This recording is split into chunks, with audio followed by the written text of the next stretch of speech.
137 metre लंबा, 23 metre चौड़ा और 3 मंजिल ऊंचा। ये कोई आम जहाज नहीं था। ये वो माप थे जो खुद ईश्वर ने नूह को बताए थे।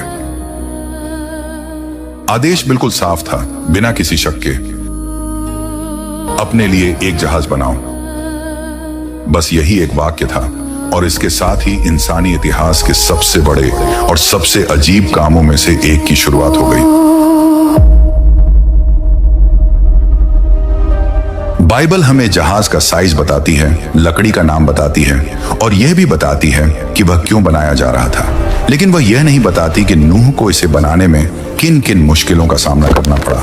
और सच्चाई यह है कि जो भी उस जमाने में लकड़ी का काम जानता होगा वह समझ सकता था यह काम आसान नहीं था, बहुत मुश्किल था। सबसे पहली बात, जगह। 137 मीटर लंबी चीज आप कहीं भी खड़ी नहीं कर सकते। उसके लिए बहुत बड़ी, मजबूत और सीधी जमीन चाहिए थी। ऐसी जगह जहां मिट्टी धंसने वाली न हो, जहां जमीन फिसले नहीं और जहां आसपास सरो यानी साइप्रस के पेड़ हों, क्योंकि जहाज उसी लकड़ी से बनना था। अब जरा नूह को सोचिए, कोई मशीन नहीं, कोई इंजीनियर नहीं, कोई नक्शा नहीं, बस अनुभव, समझ और परमेश्वर पर भरोसा। नूह जमीन पर चलता है, मिट्टी को पैरों से दबाकर देखता है, हाथ में लेकर जांचता है, देखता है कि जमीन कितनी सख्त है, पेड़ कितनी दूरी पर है, लकड़ी यहां से वहां ले जाना मुमकिन है या नहीं। और आखिरकार बहुत सोच समझकर वह एक जगह चुनता है और यहीं से असली मेहनत शुरू होती है।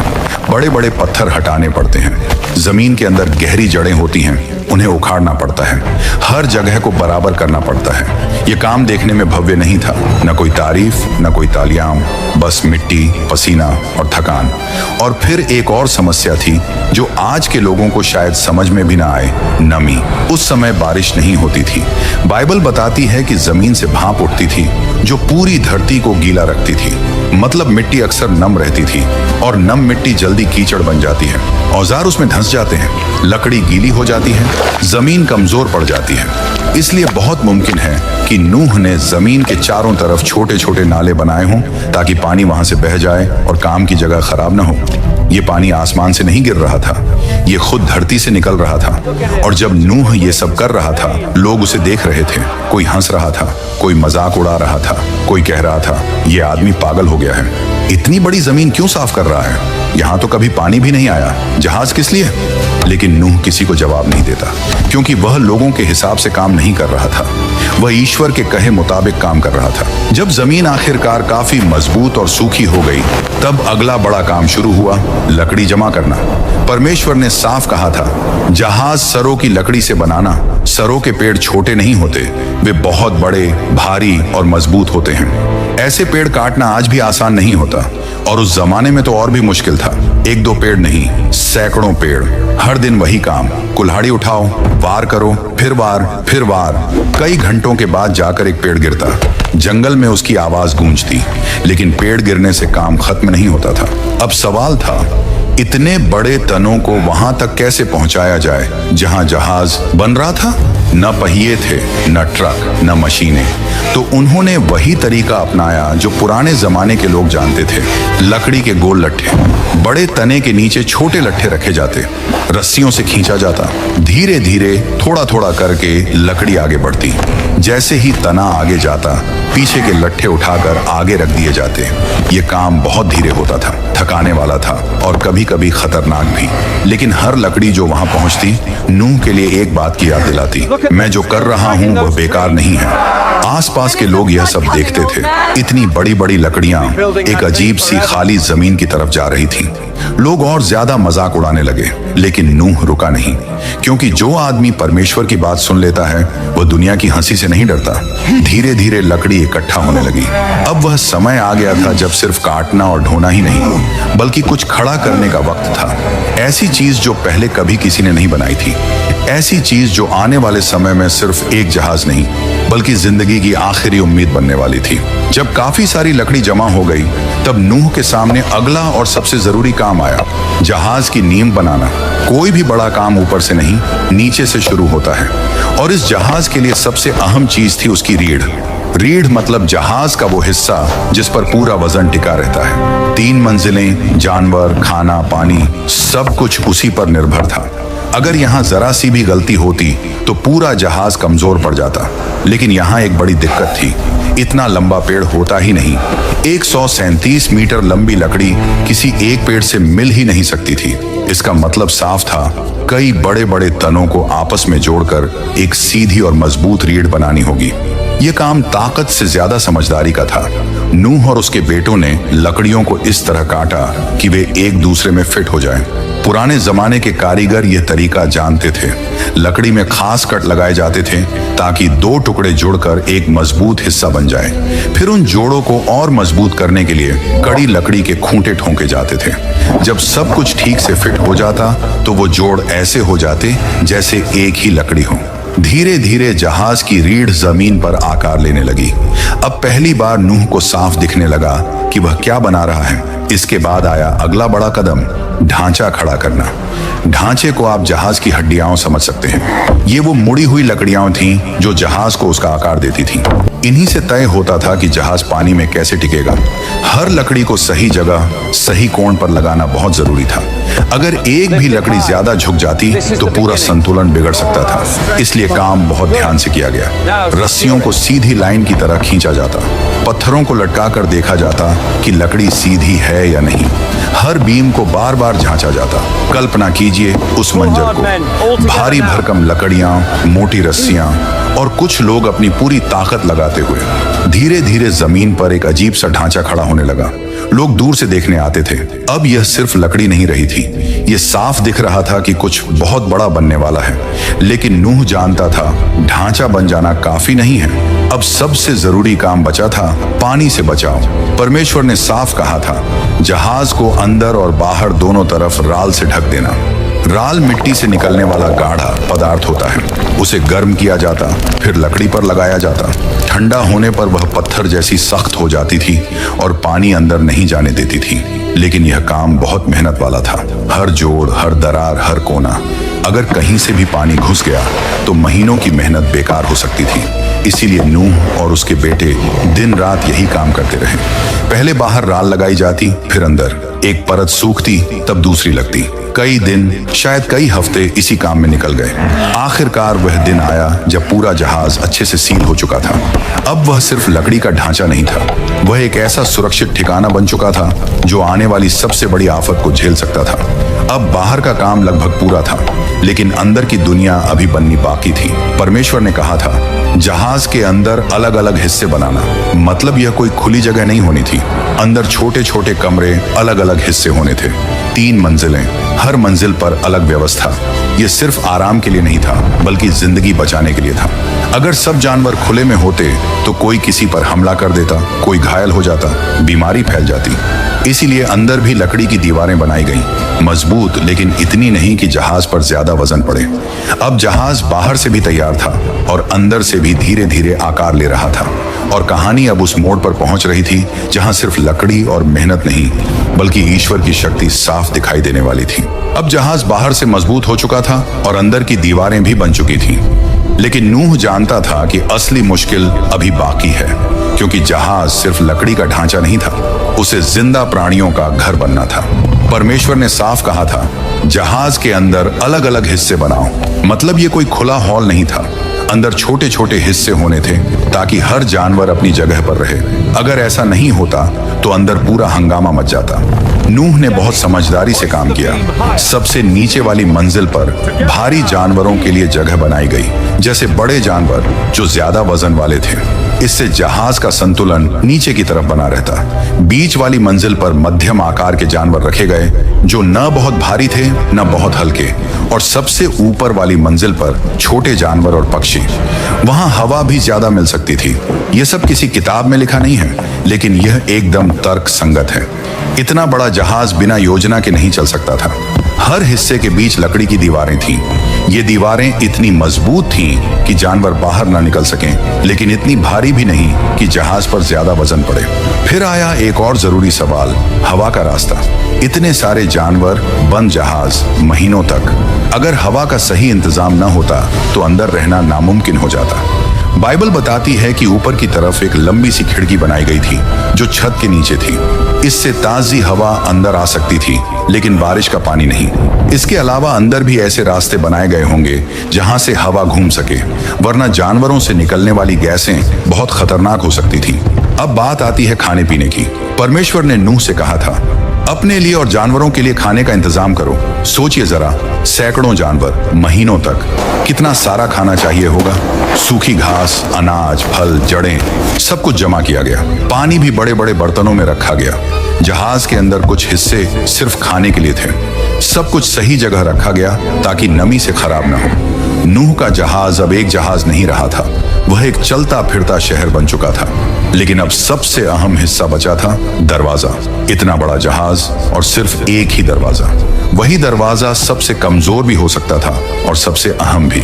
बाइबल में साफ लिखा है, जहाज के एक तरफ दरवाजा बनाओ। इस दरवाजे को बनाना आसान नहीं था। इतना बड़ा छेद अगर ठीक से मजबूत न किया जाए तो पूरी दीवार कमजोर हो सकती थी। इसलिए दरवाजे के चारों तरफ मोटी लकड़ियां लगाई गईं। अंदर से तिरछी बीमें लगाई गईं ताकि दबाव बराबर बढ़ जाए। उस समय लोहे के बड़े किवाड़ नहीं थे, इसलिए दरवाजा शायद लकड़ी के मजबूत खंभे पर घूमता होगा। उसे खोलना बंद करना आसान नहीं था, लेकिन वह टिकाऊ था। और इस दरवाजे का एक गहरा मतलब भी था। नूह ने दरवाजा बनाया, लेकिन बाइबल कहती है दरवाजा प्रभु ने बंद किया। मतलब इंसान मेहनत करता है, लेकिन आखिरी सुरक्षा परमेश्वर के हाथ में होती है। दरवाजा बंद होने से पहले नूह ने पूरा जहाज एक बार फिर देखा। कहीं से पानी रिस तो नहीं रहा, कोई जोड़ ढीला तो नहीं, खाना ठीक से रखा है या नहीं। इतने बड़े लकड़ी के ढांचे में आवाजें आती हैं, कहीं चरमराहट, कहीं दबाव। नूह समझ सकता था कि सब ठीक है या नहीं। और फिर कुछ ऐसा हुआ जो किसी इंसान ने कभी नहीं देखा था। जानवर खुद चलकर आने लगे। नूह ने उन्हें पकड़कर नहीं लाया, उन्हें भगाकर नहीं लाया, वे खुद आए। जंगल से जोड़े में निकलते जानवर, पक्षी उड़कर आकर बैठते, रेंगने वाले जीव सीधी दिशा में चलते। कोई लड़ाई नहीं, कोई डर नहीं, कोई अफरा तफरी नहीं। शिकारी और शिकार एक साथ चल रहे थे, जैसे कोई अदृश्य ताकत उन्हें रास्ता दिखा रही हो। यह साफ संकेत था कि यह सिर्फ इंसानी काम नहीं था, यह परमेश्वर की योजना थी। एक एक करके सब जानवर अंदर गए, अपनी अपनी जगह पर, जैसे उन्हें पहले से पता हो कि कहां जाना है। आखिर में नूह गया, उसकी पत्नी, उसके 3 बेटे और उनकी पत्नियां, कुल 8 लोग। और फिर दरवाजा बंद हो गया। लेकिन उसे बंद इंसान ने नहीं किया, परमेश्वर ने किया। अब बाहर की दुनिया और अंदर की दुनिया अलग हो चुकी थी। अंदर इंतजार, बाहर कुछ ऐसा जो इतिहास में कभी नहीं हुआ था। दरवाजा बंद हो चुका था, और यह कोई आम दरवाजा नहीं था। यह वही दरवाजा था जिसे नूह ने बनाया था, लेकिन बंद खुद परमेश्वर ने किया था। जहाज के अंदर एक अलग ही माहौल था। बाहर की दुनिया अभी भी वैसी ही लग रही थी जैसी हमेशा रहती थी। लोग अपने काम में लगे होंगे, शायद कुछ अब भी हंस रहे होंगे, शायद कुछ सोच रहे होंगे कि नूह सही तो नहीं था, लेकिन अंदर सब कुछ तैयार था। जानवर अपनी अपनी जगह पर थे, खाना जमा था, जहाज मजबूत था, और नूह का परिवार चुपचाप इंतजार कर रहा था। फिर अचानक सब कुछ बदल गया। बाइबल बताती है कि नूह की जिंदगी के 600वें साल में कुछ ऐसा हुआ जो दुनिया ने पहले कभी नहीं देखा था। धरती के अंदर से पानी फूट पड़ा। यह सिर्फ ऊपर से गिरने वाला पानी नहीं था, जमीन के नीचे से जोरदार दबाव के साथ पानी बाहर आने लगा। जमीन हिलने लगी, जैसे धरती खुद टूट रही हो।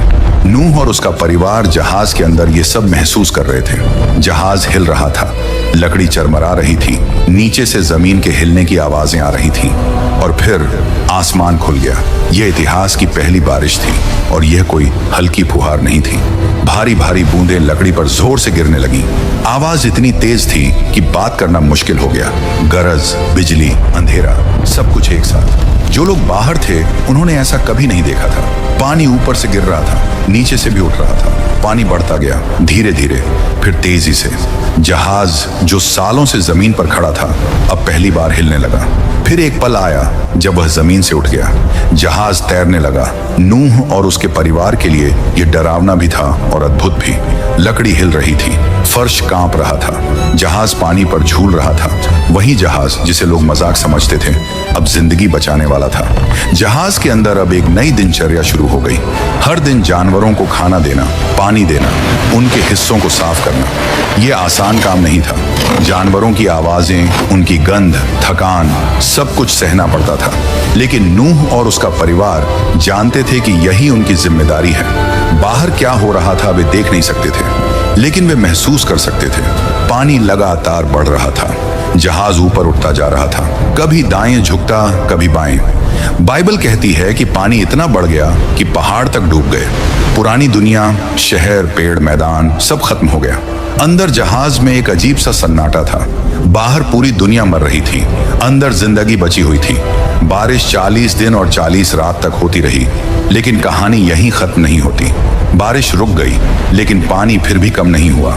150 दिन तक पानी धरती पर छाया रहा। जहाज बहता रहा, कहीं कोई दिशा नहीं, कोई पतवार नहीं, कोई नियंत्रण नहीं। लेकिन नूह जानता था यह जहाज इंसानों के हाथ में नहीं, परमेश्वर के हाथ में है। हर दिन वही काम, हर दिन वही इंतजार।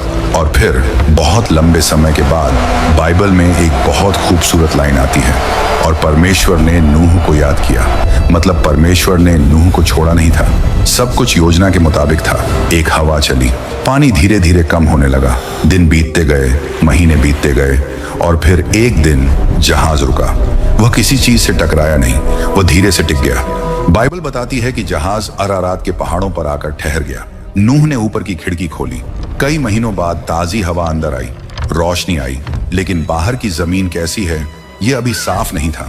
इसलिए नूह ने एक कौवा छोड़ा। वह उड़ता रहा, लौटकर नहीं आया। फिर नूह ने एक कबूतर छोड़ा, वह लौट आया। उसे बैठने की जगह नहीं मिली थी। कुछ दिन बाद नूह ने फिर कबूतर छोड़ा। इस बार वह एक जैतून की पत्ती लेकर लौटा। यह एक छोटा सा संकेत था, लेकिन बहुत बड़ा मतलब रखता था। जिंदगी वापस आ रही थी। कबूतर के मुंह में जैतून की पत्ती देखकर नूह समझ गया था धरती धीरे धीरे ठीक हो रही है। फिर भी वह जल्दी नहीं करता, क्योंकि नूह जानता था जिस परमेश्वर ने अंदर आने को कहा था वही बाहर आने का सही समय भी बताएगा। कुछ दिन बाद नूह ने कबूतर को तीसरी बार छोड़ा। इस बार वह वापस नहीं आया। इसका मतलब साफ था, अब बाहर रहने की जगह बन चुकी है। लेकिन फिर भी नूह इंतजार करता है। क्यों? क्योंकि दरवाजा उसने नहीं बंद किया था, परमेश्वर ने किया था। और अब वही परमेश्वर बोले। बाइबल बताती है कि परमेश्वर ने नूह से कहा, तू, तेरी पत्नी, तेरे बेटे और उनकी पत्नियां सब जहाज से बाहर आ जाओ। वह पल कैसा रहा होगा सोचिए जरा। लगभग 1 साल से ज्यादा समय जहाज के अंदर, अंधेरा, बंद जगह, जानवरों की आवाजें। और अब दरवाजा खुल रहा है, तेज रोशनी अंदर आती है, ताजी हवा का झोंका, नमी भरी मिट्टी की खुशबू। दरवाजा जिसे परमेश्वर ने बंद किया था अब खुल चुका था। सबसे पहले जानवर बाहर आने लगे, एक एक करके, जोड़े में। कोई भाग दौड़ नहीं, कोई डर नहीं। वे अपनी फितरत के हिसाब से अलग अलग दिशाओं में चले गए, जंगल की तरफ, मैदानों की तरफ, नई दुनिया की तरफ। फिर नूह बाहर आया, उसके पीछे उसका परिवार। पहली बार उन्होंने जमीन को दोबारा छुआ, ठोस जमीन। चारों तरफ सन्नाटा था, कोई शहर नहीं, कोई शोर नहीं, कोई पुरानी दुनिया नहीं, सब कुछ नया था। और इस नई शुरुआत में नूह ने सबसे पहला काम क्या किया? घर नहीं बनाया, खेत नहीं जोता, उसने वेदी, ऑल्टर बनाई। नूह ने परमेश्वर के लिए बलि चढ़ाई। यह उसका धन्यवाद था, यह उसका भरोसा था, यह उसकी श्रद्धा थी। बाइबल बताती है कि परमेश्वर इस बलि से प्रसन्न हुए। और फिर परमेश्वर ने एक बहुत बड़ा वादा किया, मैं फिर कभी पूरी धरती को पानी से नष्ट नहीं करूंगा। यह सिर्फ नूह से नहीं कहा गया था, यह वादा पूरी मानवता के लिए था। और इस वादे की निशानी के रूप में परमेश्वर ने आकाश में एक चिन्ह रखा, इंद्रधनुष। जब भी बारिश के बाद इंद्रधनुष दिखाई देता है, वह यही याद दिलाता है कि परमेश्वर न्याय भी करता है, लेकिन वह दया भी करता है। जहाज अब अपना काम पूरा कर चुका था। वह सिर्फ लकड़ी का ढांचा नहीं था, वह विश्वास की मिसाल था, वह आज्ञा मानने की कहानी था, वह बचाव का साधन था। उस एक जहाज से नई मानवता की शुरुआत हुई।